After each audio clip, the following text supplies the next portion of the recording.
Olá pessoal, tudo bem com vocês? Eu sou o Papini, estamos em mais um episódio do nosso Pod Colabora Saúde, o nosso Pod Colabora que você já está acostumado. Se não conhece ainda, já se inscreva, curta lá os nossos episódios, porque tem muita coisa legal em nosso canal. E hoje a gente tem aqui uma conversa super mega especial, extremamente inovadora. Vamos falar de inovação, vamos falar de inteligência artificial, e o nosso convidado especial aqui é o Paulo Crepaldi.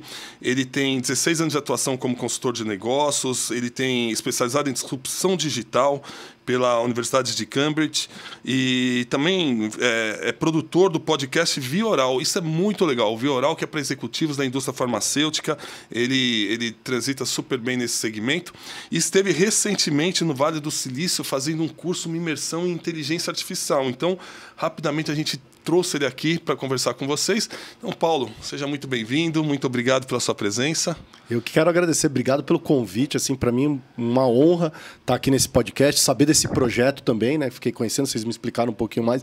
Então, eu espero que o pessoal possa curtir muito o que a gente tem para falar aqui. Eu tenho muita coisa para contar para vocês, para bater papo. E toma cuidado, Papino, que se deixar eu saio falando aqui, tá? Vamos conversar, estamos ilimitado aqui. Muito bem, Paulo. Bom, para começar aqui, o Paulo, sua formação é?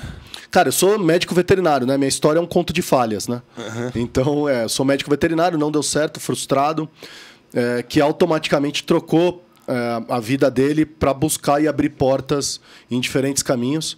Então, eu saí de médico veterinário, me formei, cheguei a trabalhar durante alguns meses. E aí me abriu uma porta, uma oportunidade para ir para uma consultoria para trabalhar com psicologia comportamental, dando treinamento para liderança nos Estados Unidos. Isso em que época? Isso aí nós estamos falando de... Eu me formei em 2003, estou falando de 2004. Tá? Já século XXI, né? Sim.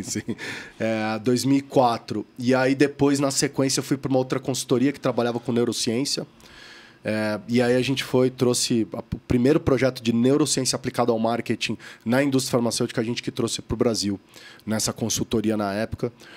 E de lá nunca mais saí. Então, eu venho trabalhando com consultoria em posicionamento estratégico, conteúdo, comunicação.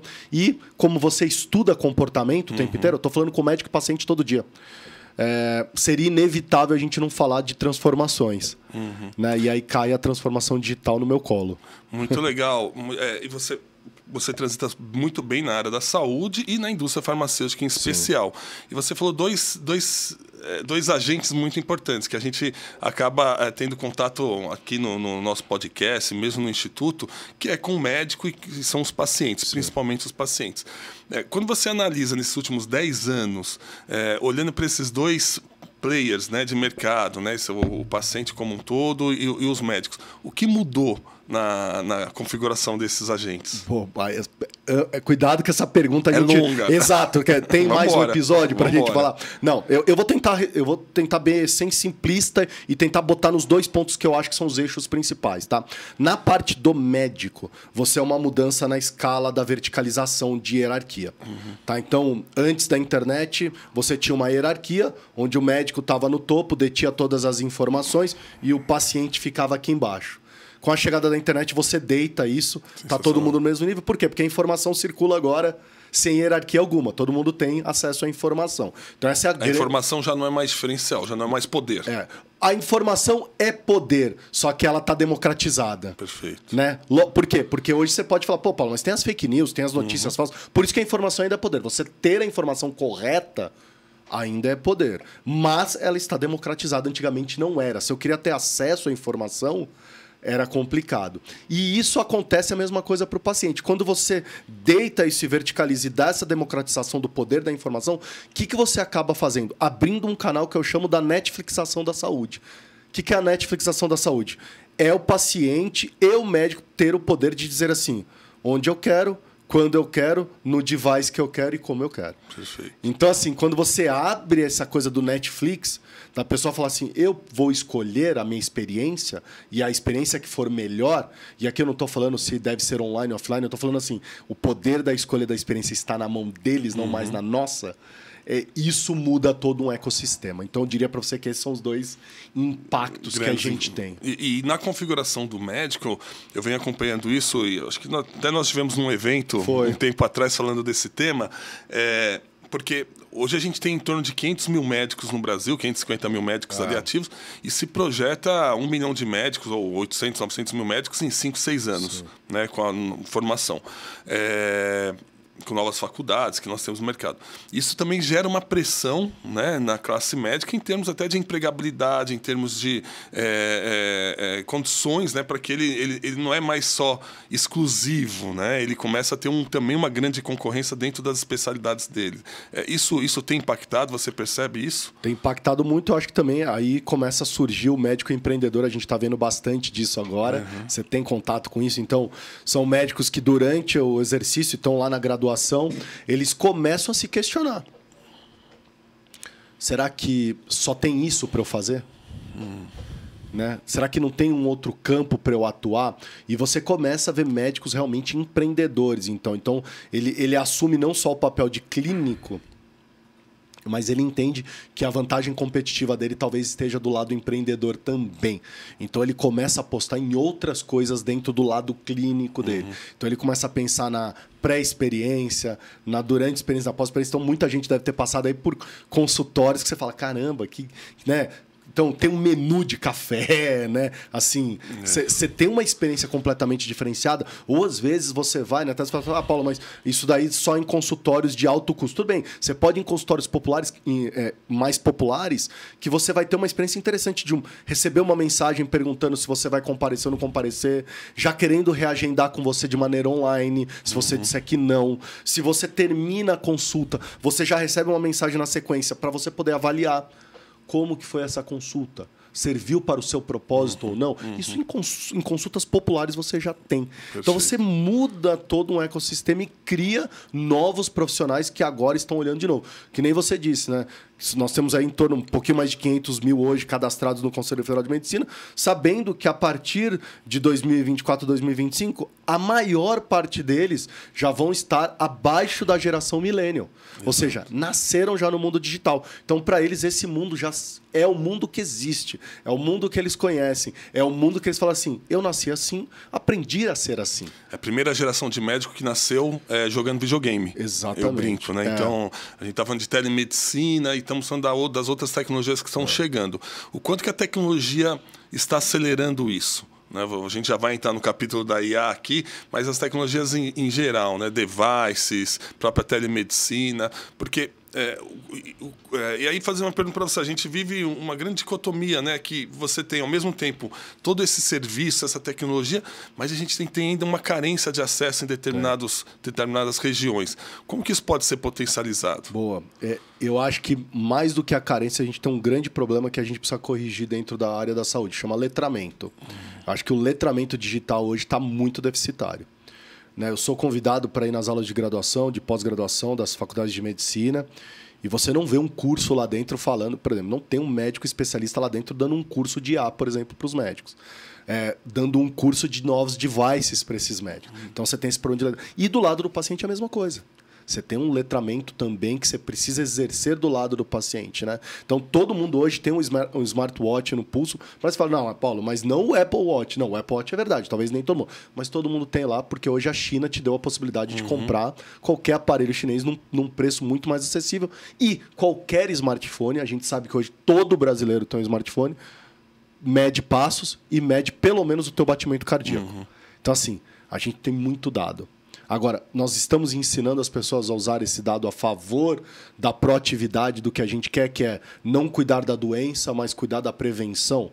Então, acho que esse é hoje o maior problema que a gente encontra hoje dentro desse ecossistema. Quando a gente trazer esse letramento digital para todo mundo, eu acho que a gente melhora esse cenário. O médico vai usar, então o médico... Por exemplo, então o Papini chega, eu vejo, olho e falo, pô, o Papini tem um smartwatch. Será que o médico hoje está usando isso a favor dele? Na consulta? Porque eu posso te perguntar assim, Papini, como é que tem tido? Você está fazendo atividade diária? E o Papini pode chegar e falar assim para mim, estou. Mas eu posso chegar e ter mais certeza, porque hoje a gente fala de ser dirigido por dados, data-driven, né? Ter mais certeza e falar assim, posso dar uma olhadinha no que teu relógio está marcando para mim? Porque isso é o dado real. Né? Eu não preciso ter uma percepção daquilo, eu posso ter o dado real. Ou seja, eu, enquanto médico, posso fazer a gestão dos dados da carteira, da minha carteira de pacientes. Exato. É interessantíssimo isso, porque a gente normalmente acaba delegando, não, aguardando o sistema de saúde, ou o SUS, ou a saúde suplementar. Mas o médico pode ter essa iniciativa e se diferenciar em relação E o paciente também ser proativo. O paciente não foi proativo. Eu gosto sempre de citar, Papini. Nós tivemos um fenômeno aqui na pandemia que é o esgotamento dos aparelhos de oxímetro nas farmácias durante a pandemia. Alguém sabia usar isso? Não. E nós esgotamos esses aparelhos. Criamos uma série de pessoas noiadas, porque, meu Deus, deu abaixo de 90%. Deu... Assim, tá bom, mas você sabe se isso é bom? Não sabia. Né? Uma série de notícias rolando. Se der abaixo de 90%, corra no PS. Né? Não sabiam utilizar. Agora, se houvesse um letramento, isso poderia ser um papel importante para ajudar todo aquele achatamento da curva que a gente queria, né, e ajudar o profissional de saúde, ajudar o paciente a ser mais proativo na busca da prevenção e não da doença. Eu acho que é esse caminho que a gente tem que seguir. E cada vez mais. E isso gera um ponto para mim importante também. Né? Hoje, você sabe, hoje a saúde... nós estamos com um problema de custo de saúde. enorme. Para todo mundo. Operadoras, todo mundo. Todo mundo reclamando do custo e insatisfeito com o serviço. Exato. Todo mundo. E eu acho que quando a gente começa a habilitar, empoderar o paciente, a gente começa a olhar para isso também. Porque o paciente ele começa a pensar nisso. Poxa, se um smartwatch pode me levar a ter um gasto menor com a minha saúde, pô, isso é um investimento super interessante para mim. Super interessante para a operadora. Por isso que você tem nos Estados Unidos operadoras hoje que falam assim, você quer ter um smartwatch? Eu faço o copagamento com você. Mas você tem que usar. E outra, eu vou querer esses dados também, porque óbvio, vai monitorar, lógico. Ninguém é inocente aqui, eu quero os dados também para ter certeza. Então, assim, há um certo cenário interessante ocorrendo aí. E passa também por uma maturidade do ambiente. Também. Né? O que eu sinto que a gente ainda tem uma imaturidade muito grande na discussão entre, por exemplo, plano de saúde, agência reguladora, classe médica. Né? A gente está discutindo ainda alguns temas de telemedicina que foram superados no início dos anos 2000 nos Estados Unidos. Né? Então, é engraçado como a gente tem muito que evoluir para além da tecnologia, porque a tecnologia já vem pronta, né? Muitas vezes.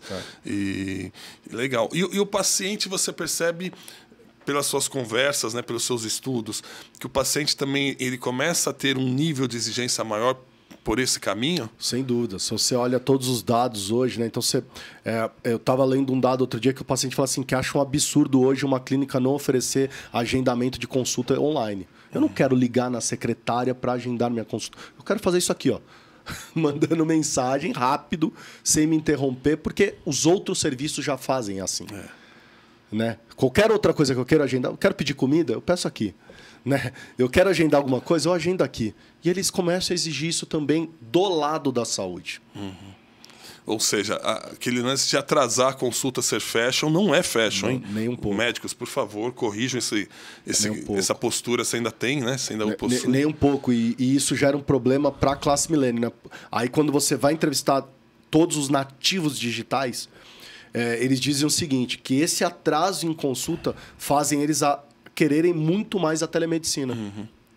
Por quê? Porque eu estou no conforto do lugar da onde eu posso estar agora. Porque eu não preciso enfrentar trânsito, não preciso me deslocar, etc. Ou seja, eu estou ou em casa, eu estou no escritório, eu estou em algum lugar que eu entro numa sala de reunião, posso estar fazendo qualquer coisa. Se o médico quer atrasar, atrasa. Eu vou estar aqui trabalhando. Paulo, essa sua fala me lembrou de um artigo, um pouco. Foi uma pesquisa feita sem estrutura científica, mas mais exploratória, muito interessante.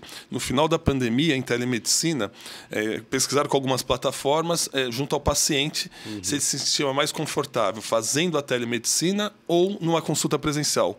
E o resultado final é que ele se sentia mais seguro, mais confortável pela telemedicina. Ele se sentia mais à vontade com o médico.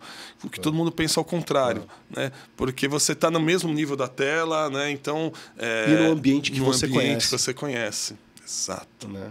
Exato. Então, o quanto que a tecnologia pode... a gente pensa que às vezes ela torna tudo muito frio, mas pelo contrário, né? Ela pode criar algumas barreiras que Pode. até impediam essa aproximação. Muito bom. E aí você vem e começa esses projetos na linha de neuro, né? Voltados à publicidade, à mídia da indústria farmacêutica. E quais são as tendências também nesse campo? A indústria está mudando. Nós temos uma audiência muito grande de indústria farmacêutica. Sim. A indústria está mudando muito rápido, né? A forma de levar suas mensagens para os médicos. Quais são as principais tendências? Boa, então o que a gente tem visto muito? Na primeira coisa, os médicos têm dito hoje que o grande papel da indústria farmacêutica deles é ajudar eles a solucionar o ecossistema deles. Então, muito mais do que você levar informação científica, né, me ajuda no meu ecossistema. O que eu quero dizer com isso? Eles falam, hoje é muita coisa que está acontecendo. Eu não sei os medicamentos que são aprovados pelo rol da ANS ou não. Eu não tenho de cor. Eu não consigo memorizar tudo, porque isso vai mudando constantemente. Ah, isso foi aprovado pelo SUS, não foi aprovado pelo SUS, né? Foi incorporado, não foi, a Conitec não dá para acompanhar tudo. Né? Então, esse é um papel importante. Outro papel importante, a questão de reembolsos. Né? O paciente, quando ele chega lá no consultório, ele chega numa situação, cada paciente uma situação específica. Eu tenho um plano, esse meu plano me oferece algumas coisas e não me oferece outras. E os médicos muitas vezes ficam na dúvida. Será que eu peço para o Papini um painel viral ou não? Porque eu sei que o painel viral é caro demais. Vai cobrir ou não vai cobrir? Eles não sabem disso. E tudo isso impacta. E às vezes eles falam a indústria farmacêutica deveria me ajudar um pouquinho mais a resolver esse ecossistema do meu paciente. Para facilitar isso para mim. E hoje está tudo fragmentado. Tudo fragmentado. Ele tem que acessar vários sites, portais para conseguir obter essa informação. Vários sites, vários portais. Há um problema, a indústria farmacêutica, por ser muito controlada, ela cria muita fricção para o médico consultar a informação da indústria. Há uma fricção enorme. Né? Então, para eu entrar num portal da indústria, eu tenho que fazer um cadastro, eu tenho que digitar meu login. Então o cara fala assim, eu prefiro jogar no Google. Lógico. Ou eu já tenho aqui o up-to-date aqui, né? Já entro aqui, já acesso e já digito e já descubro essa informação. Ou seja, existem hoje canais com menos fricção. E como você enxerga a indústria, que é também um paradigma a ser quebrado, a indústria transitando com a mídia, por exemplo, em mídias sociais, né? Com a sua promoção, sua divulgação em mídias sociais voltada para o médico, ou de uma forma ou de outra, né?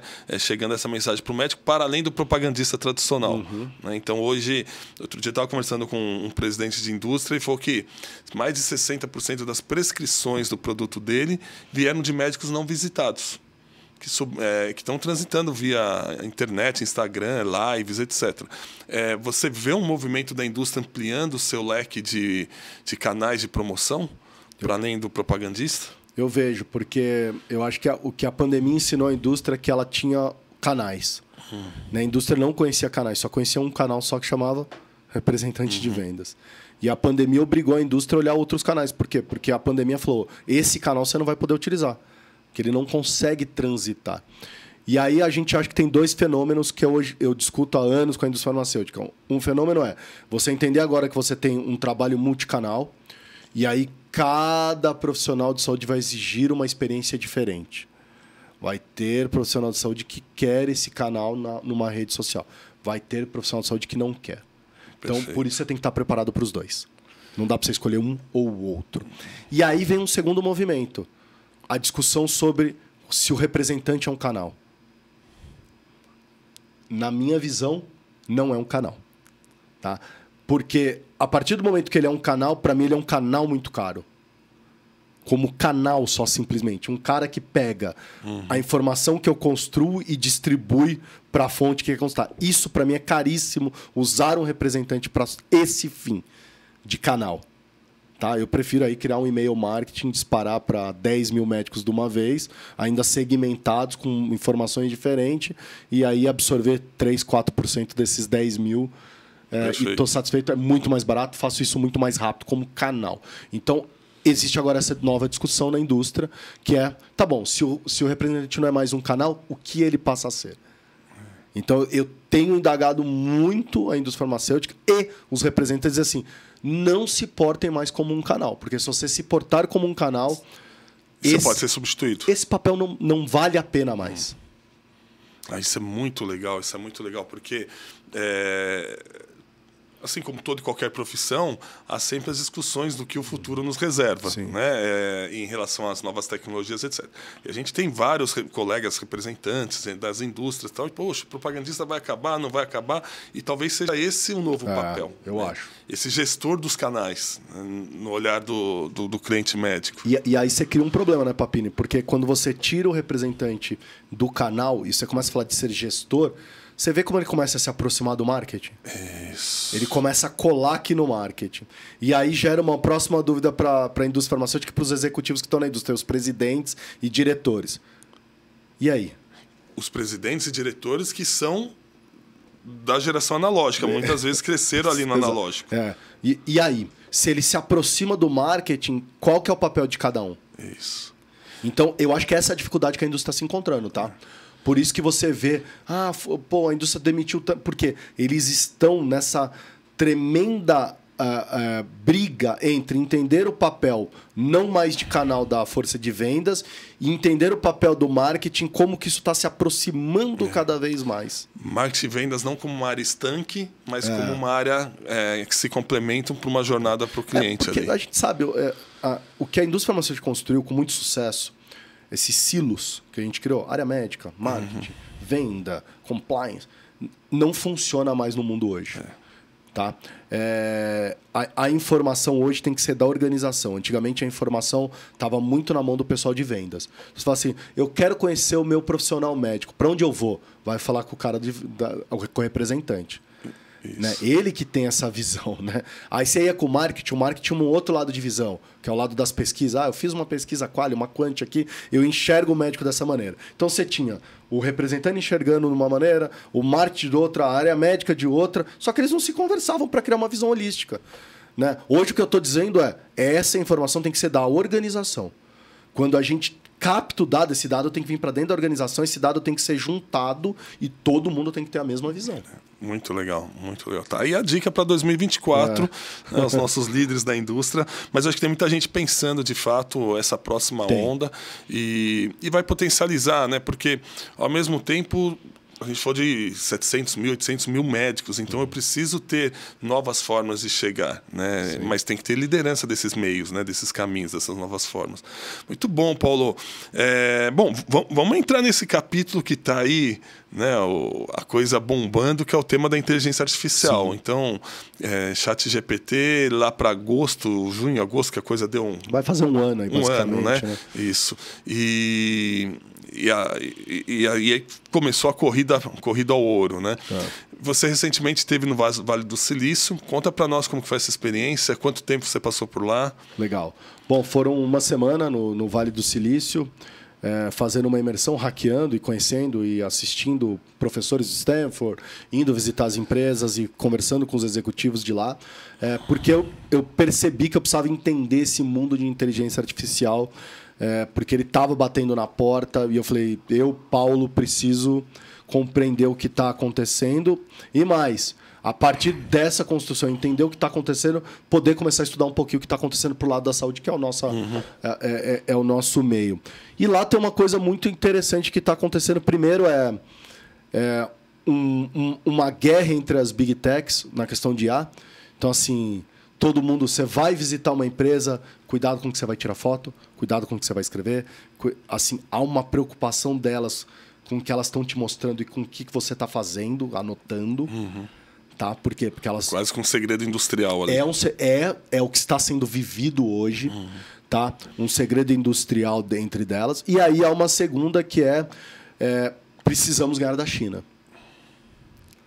Né? Precisamos correr atrás agora do que a China está mostrando para a gente. Então, há essas duas coisas. Então, o Vale do Silício loucamente tentando atrair talentos do mundo inteiro para dentro do Vale do Silício, querendo mostrar que o Vale do Silício é o local que você precisa estar, é o melhor lugar. E aí você começa a entender algumas coisas assim. Por que o Google constrói aquele escritório lindo, que você tem vontade, né? Eu fui visitar o Google, né?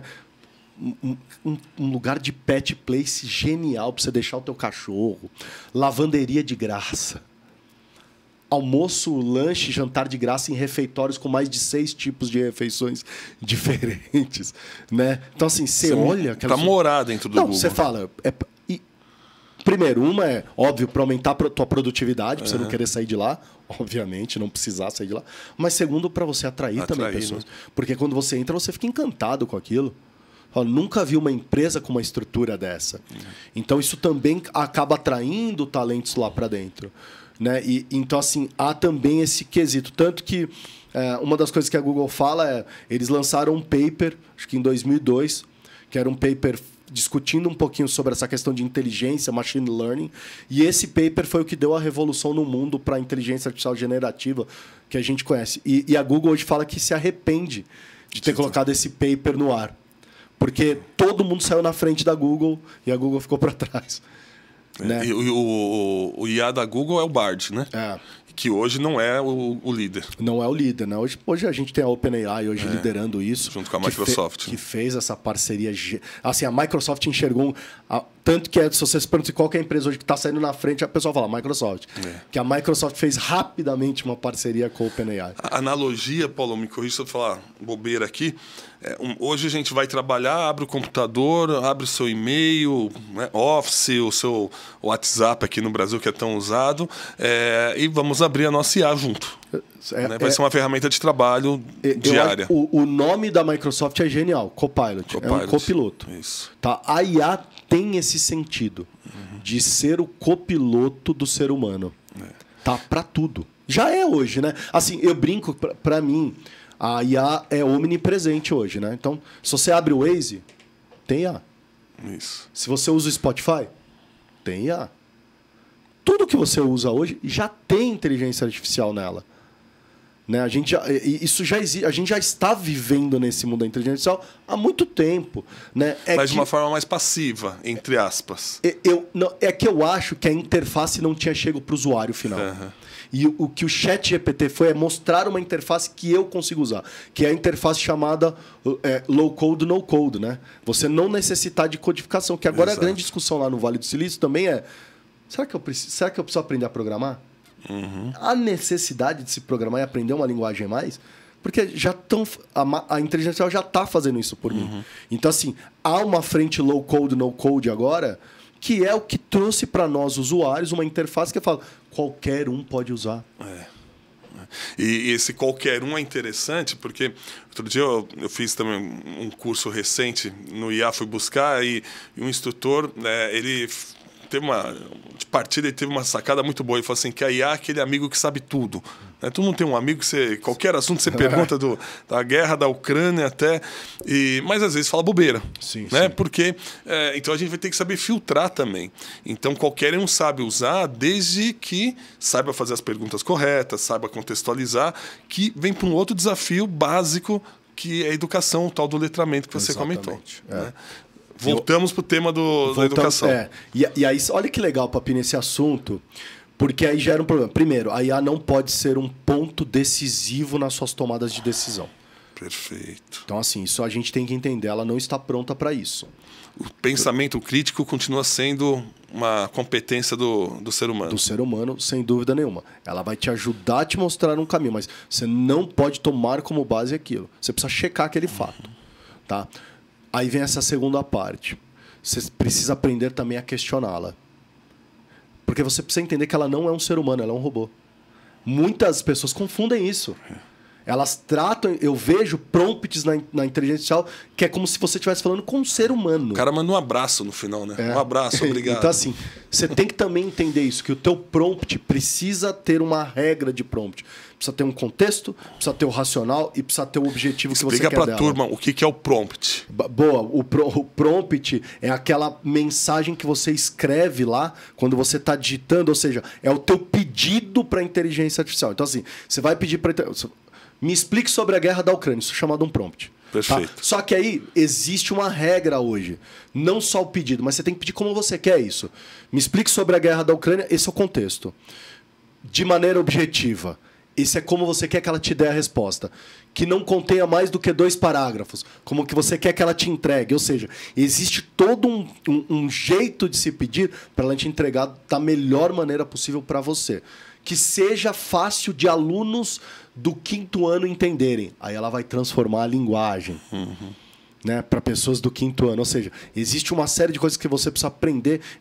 Se você digitar hoje no Google como se criar um prompt do ChatGPT, existe uma regra fixa já de pessoas ensinando contexto, racional, objetivo. Que eles te ensinam, existe prompts pronto para você ir aprendendo e debruçando. Por isso que eu sempre falo, se você nunca usou, teste. Você tem que testar. Você tem que saber como é que funciona. Porque isso vai ser exigido de você logo. Logo, tá muito rápido, né? Quer dizer, quebrar essa barreira, começar a utilizar, porque a sensação é essa. O que antes levava 5 anos uma tecnologia para ser incorporada, né, em âmbito geral, hoje a gente está vendo o ChatGPT sendo conversado em qualquer roda de botequim, né? Então, rapidamente ela está se inserindo na sociedade. O Satya Nadella teve a apresentação do Ignite aí da Microsoft, né? Que é a apresentação do Copilot dele. E uma das telas dele que me chamou a atenção, ele falou assim, vamos apresentar para vocês agora mais de 100 updates. Eu falei, caramba, acho que eu nunca assisti uma apresentação. O cara falou assim, eu vou trazer hoje para você mais do que 100 atualizações de uma vez só. Loucura. E né? Condensada, com uma lógica.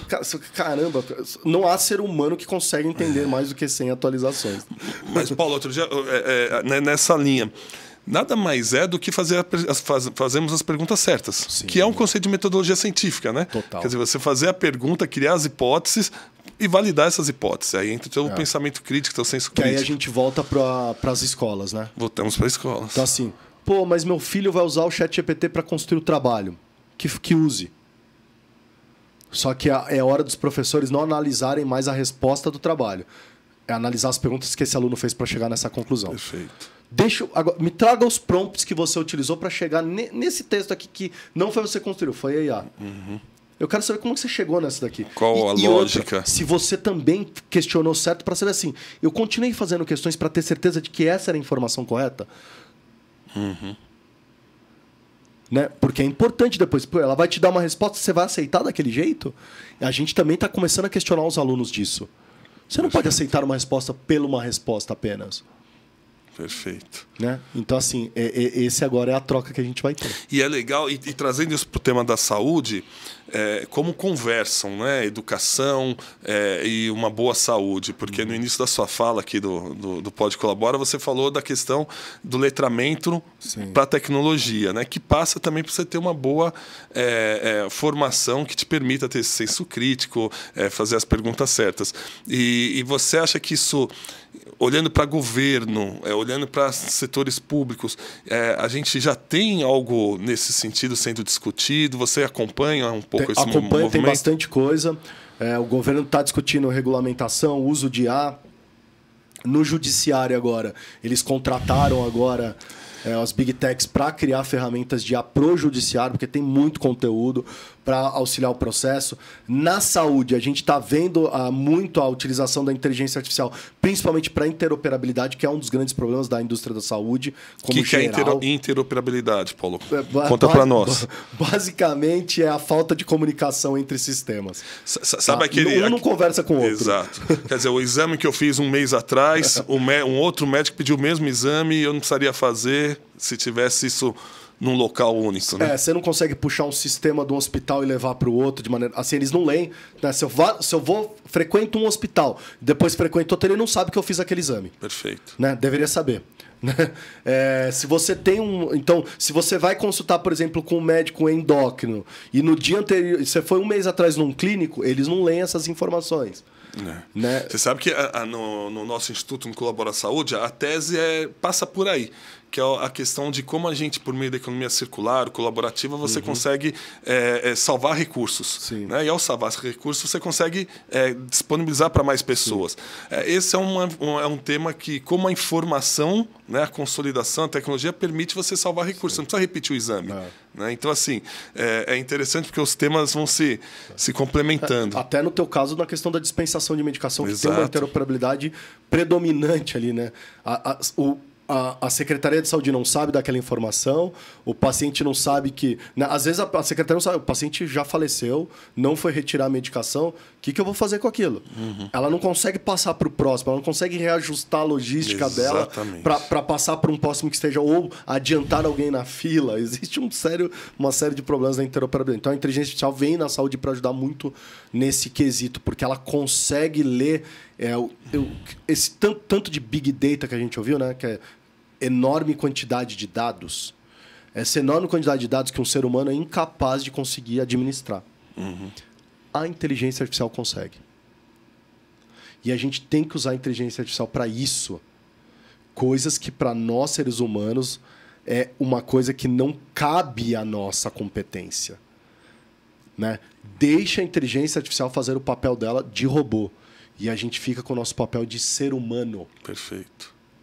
Né? Separando bem isso. Robô é de quem é robô, ser humano é de quem é ser humano. Se eu agir como robô, eu sou substituível. Perfeito. Ô Paulo, e quais os riscos? Você, antes de nós começarmos nossa conversa aqui, você estava falando sobre dessa sua ida para o Vale do Silício, que tem uma turma também que enxerga uma série de ameaças e riscos. Quais são eles? Boa. Lá no Vale do Silício fala que a gente está vivendo entre dois tempos. Medo e esperança. Né? Então, existe um medo de tudo que vai acontecer com a inteligência artificial, vai substituir o ser humano, vai acabar com o meu emprego, vai fazer com que as pessoas que são ruins sejam mais ruins ainda. Tá? E há uma esperança de que olha tudo que ruins, até no sentido da potência de manipulação que isso pode... Exatamente. Né? Porque hoje, o que tem sido... O que a gente está pedindo... A gente está falando, a humanidade tem pedido, mas os governos têm pedido para essas big techs controladoras das IAs. De que elas possam informar você de quando aquele conteúdo é criado por uma inteligência artificial. E elas não estão querendo tomar essa frente. Então, quando você recebe uma imagem, aquela imagem deveria vir já escrita embaixo assim, essa imagem foi criada por uma inteligência. Você sabe assim, isso é real, isso não é real. Perfeito. Né? Quando você recebe um vídeo, esse vídeo foi gerado por inteligência artificial. Isso, essas big techs têm essa tecnologia para fazer isso. Já existe. Já existe, elas conseguem fazer. Não estão fazendo. Então, tanto que hoje a gente está vivendo no mundo, né? Eu não sei se vocês estão percebendo isso, mas no mundo hoje, que as pessoas que usam a inteligência artificial corretamente, elas usualmente... Eu tenho esse costume, né? Então, se eu posto alguma coisa de inteligência artificial numa apresentação, numa aula que eu vou dar, lá embaixo eu escrevo meu prompt criado por inteligência artificial. Olha o mundo que a gente está vivendo, Papini. A referência mudou. A gente já está vendo coisas assim, né? Eu estive no RD Summit semana passada, que é uma conferência de tecnologia e marketing, e eles fizeram... Quando você anda nessas conferências, não tem um monte de pôster em volta, né? Todos os posters que eram criados por inteligência estavam escrito embaixo. Está aqui o prompt, esse pôster foi criado por uma inteligência artificial. Uma referência biográfica. Exato, esse texto não foi criado por humano. Né? Eu assisti aquele programa super famoso, 60 Minutos Americanos. Os 60 Minutos Americanos, a partir de um programa que discutia inteligência artificial, a partir desse programa, todos os programas eles terminam assim. Todo o conteúdo gerado nos 60 Minutos hoje foi gerado por um ser humano. Olha isso, o maior programa de maior audiência dos Estados Unidos hoje já está te avisando quando ele é criado por humano e quando ele não é criado por humano. Então, esse eu acho que é hoje o grande risco que a gente está correndo. A gente não sabe hoje, não dá. Nossos olhos não sabem mais identificar o que é inteligência artificial, o que é criado por ser humano. Então, esse é o grande risco que a gente corre. Ah, Paulo, mas, poxa, a inteligência artificial agora ensina o cara a fabricar uma bomba. Tudo bem, o Google já fazia isso muito antes. Isso não é novidade, não é esse o problema. As pessoas antigamente entravam num fórum qualquer e descobriam como produzir uma bomba caseira. Tá? Não é a inteligência artificial que está trazendo isso à tona. A inteligência está trazendo, na verdade, essa não diferenciação o que é humano e o que não é. E as pesquisas têm mostrado isso. Né? As pesquisas mostram assim, se você não avisa o ser humano de que o conteúdo é feito por um ser humano e é feito por IA... O ser humano tende a gostar mais do conteúdo da inteligência artificial. Ele fala mais criativo, mais interessante. Quando você avisa, eu vou te mostrar dois conteúdos diferentes. Um é produzido por IA, outro é produzido por humano. O nosso viés escolhe o do ser humano, com medo da gente perder. Não, deixa eu falar que é melhor do ser humano, que senão a gente vai perder essa posição. Tá? Quando a gente referencia, né? Então, assim, eu vou referenciar o que é humano e o que não é, aí você é um meio a meio. Alguma parte dos conteúdos são melhores do humano, alguma parte melhor da inteligência artificial. Olha que interessante isso. Então, assim, não há diferença, a gente não consegue mais. E aí vai para os riscos até das questões sociais e de questões governamentais mesmo, né? Políticas, eleições, que é o que a gente viveu, outros países estão vivendo, que são a guerra das narrativas, né? E aí quando você tem uma propriedade dessa de deixar a coisa tão parecida com o real, começamos a ter um risco. Temos um risco. Por isso que se exige dessas empresas a começarem a usar os seus algoritmos, a sua potência tecnológica para trazer para a gente essa informação. Perfeito. Né? Então, assim, a questão da cibersegurança é um quesito hoje no mundo extremamente importante. Uhum. E voltando para a saúde aqui, olhando agora a IA na saúde, quais são as aplicações que você enxerga, coisas que você viu lá fora que não temos aqui ainda? Hoje o maior número de aplicações em IA na saúde vem de ensaios clínicos, tá? Então, você poder criar ensaios clínicos utilizando a inteligência artificial, ou seja, imitando aqueles dados e podendo dar uma informação para a indústria, até se eu saio da fase 1 para a fase 2, que é onde ocorre o maior declínio de pesquisas, né? Quando você vai levar de uma fase para outra e vai começar a tentar... Então, a IA está sendo muito utilizada para isso. Né? Análises preditivas. Digital twins. Né? Então, você ter gêmeos idênticos de dados. Então, eu tenho um dado sintético que eu manipulo esse dado sintético para criar um cenário real para mim. Uhum. Eu falo, se eu traçar isso daqui nesse dado sintético, o que vai acontecer nesse mundo real? E eu consigo ter uma ideia. Vai funcionar, não vai funcionar? Esse processo vai bem, não vai bem? Eu já consigo fazer isso utilizando a inteligência artificial. Existe uma possibilidade real da gente acelerar muitas novas pesquisas e novos medicamentos, novos tratamentos serem... Sim, que antes levava 10, 15 anos de pesquisa. Existe uma empresa que ela, de ensaios clínicos com inteligência artificial, que ela diz que ela reduz em torno de 1 ano e meio o tempo das fases clínicas e reduz o custo em 1/3. Olha só, fantástico. Fantástico. Porque a questão do custo também é super importante. Até para o produto chegar de uma forma economicamente mais viável, né? No mercado. Então, assim, eu acho que na parte de clinical trials, na parte de ajuda na tomada de decisão dos médicos também.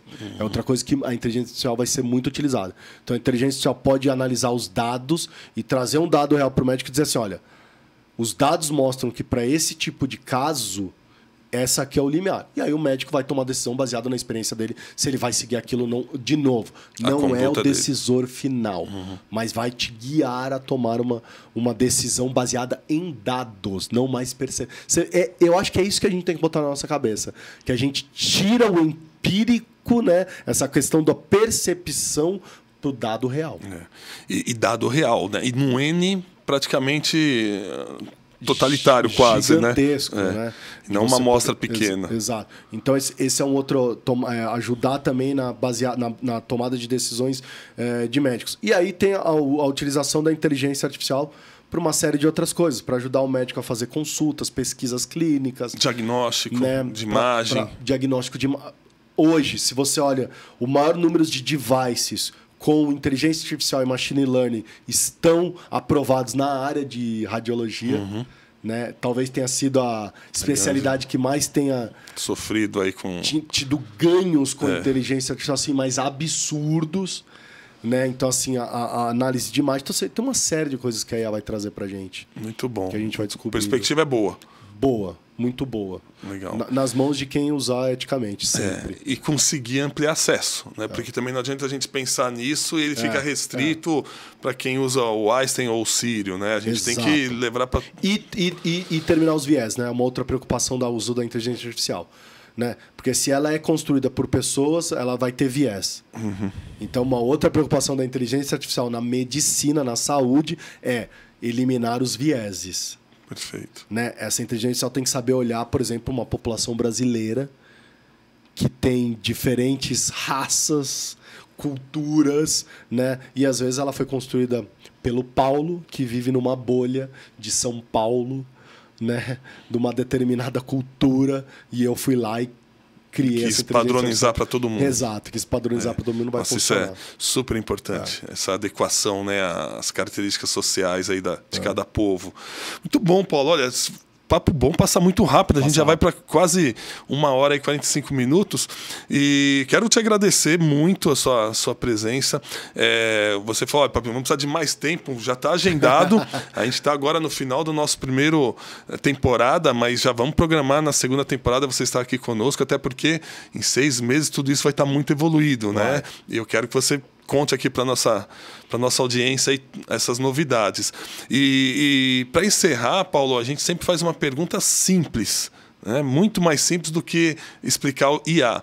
O que é saúde para você? Bom, saúde para mim é um olhar holístico de tudo que acontece com o ser humano. Essa é a minha definição de saúde. Então não tem a ver com questão só física, nem só com questão mental, mas eu acho que é o todo.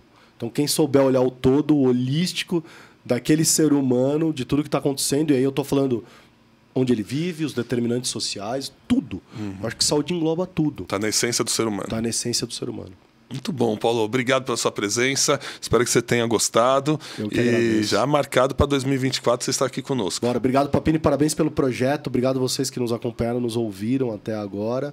E um abração. Obrigado, Papini. Valeu. E aí, turma, gostaram? Falei que o Paulo era fera. Então, curta aí, deixa seu like, se inscreva, divulgue para os amigos. E não se esqueça de passar lá na nossa plataforma, institutocolaborasaude.com.br. Faça a sua doação e contribua para que a gente possa gerar acesso e dar esse match da saúde, tá bom? Um abraço, até a próxima, obrigado.